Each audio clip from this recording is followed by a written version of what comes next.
But first, let's go straight across to Salman Khurshid. Thanks very much indeed, Mr. Khurshid, for joining us. Congratulations to you for being elevated to the position of Foreign Minister, something which you've held in a junior capacity many years earlier. Now, just one question about the decision, because it comes at a time when there has been a considerable amount of controversy which you faced, and many believe that today's decision was a clear indication of the High Command reaffirming its faith in you. Were you surprised at all when you heard the news? Well, you have to take the highs and lows in politics. You can have expectations and you can have desires, but ultimately it's the welfare of the country and the best decision that the party can take, your leadership can take, that matters. And so we get an opportunity, we take it in our stride. If we don't get something that we hope or expect, we take that in our stride. That's the way that you have to function within a party discipline and within the best interest of the country and the government. Right. Now, the BJP today commented saying that given the fact that there are still some pending inquiries going on some of those issues pertaining to your trust, it would have been better perhaps to have made such changes after the results of those inquiries come in. Well, I think that one shouldn't go now into a matter which is, as far as I'm concerned, on a different track altogether. I don't even want to get into a debate with the BJP or anybody else about the actual background of the questions that were raised. As you know, I have filed a defamation suit in that matter, and I think BJP will be well advised to actually read the defamation suit. You can't just look for an excuse for putting an end to anything good that's happening in the country. And in any case, we don't seek their advice in taking this decision. I do believe that my leadership has the best interest of the country and are able to decide what is right and wrong. Right. And we just leave it at that. Do stay on with us. I'm just going across to Sachin Pilot, who actually represents perhaps the fact that demographic shift has happened by 0.3%. Sachin, congratulations to you. 3 months. Right. Congratulations to you for that elevation. Do you believe that this is an indication that there is an attempt to give the younger amongst you a chance to play an active role in the government? Thank you. I think this is something that the script of this has been written some time ago, and not just in the government, but also in the party structures.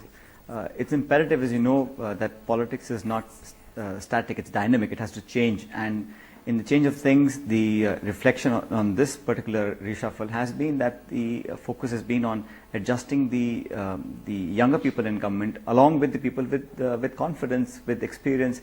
And like you were mentioning earlier, I don't think it's important whether the decimal point is 0.3 or 0.5. The fact is the perception creation, the kinds of agendas that we have, and the delivery that we'll be able to do in the time to come is far more important and more profound than the 63 or 61. I think that's not that significant. But the impression today in the whole of the country has been that a new agenda, a new direction, a new energy has been injected into the government, and under the leadership of the Prime Minister and Mrs. Sonia Gandhi, we will be able to deliver far more effectively, I hope, in the next year and a half. Okay, well, you don't have very much time to do that, but Shekhar Gupta had a question for Salman Khurshid. Salman, you said shortly after swearing in that the world has changed since the last time you were in the same ministry, in fact, as Minister of State. I know it's still early days, but will you give us a larger idea of how that world has changed? What does a changed world look like? Well, Shekhar, I think anyone would know, and if anyone would know, you would know how the world has changed. We don't have the comfort today of being part of a larger grouping of nations because the structure of groupings have changed. We have not only a very dangerous neighborhood to be living in, but also a neighborhood that's been difficult in the past as well, but which we do know today has become very, very dangerous for various reasons, and people are working on putting it right, putting it straight, but it's in the neighborhood, and that's a worrying thing. We also have a major issue today of depleting resources in the world, climate change. We have a major issue of new kind of security threats. In the Cold War, we worried only about nuclear holocaust. Today, we worry about a nuclear holocaust, but triggered by dirty bombs, by terrorism, by sabotage, by penetration of really unwholesome forces. And again, money, dirty money is playing a major role in the world of unwholesome politics in the globe. Now, all these things have emerged as a major concern. Of course, there is a lot happening together in terms of convergence and countries working together, but not everything has worked to our satisfaction. Not everything has moved as fast and as far as we would like it to move. And all this is on the plate, and all this is a big challenge.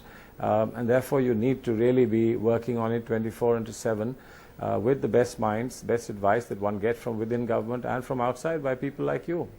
Salman, if I may push the envelope on this, I'm surprised by how you talk only about threats and challenges and not about opportunities. How you talk about bombs, dirty and not so dirty, and worse than dirty, or a dangerous neighborhood, but you don't mention economics, trade, new global alliances to do with business, growth, development. If I may suggest, as I said, it's early days, it's only a few hours, but your talk still sounds like from the times when you were in this ministry the last time, because I thought by this time India has a much more wider vision, view of the world and its place in it. Well, of course, I think you're absolutely right. India engaging in the WTO, India asking for a space and a place at the high table in the G20, India looking for and in fact being endorsed consensually by a lot of the important countries for permanent seat in the Security Council. India engaging in the neighborhood, India engaging with regional conglomerates and with regional groupings, whether it's in the ASEAN or it's in the Africa region or in the Indian Ocean.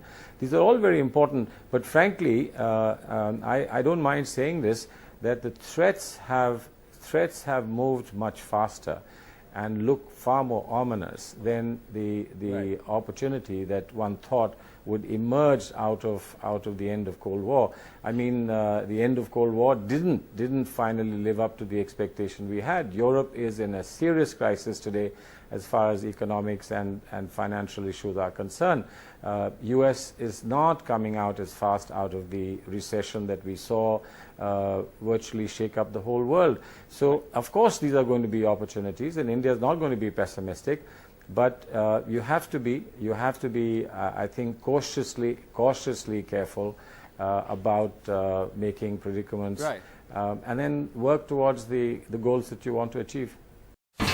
India's #1 news app just got even better.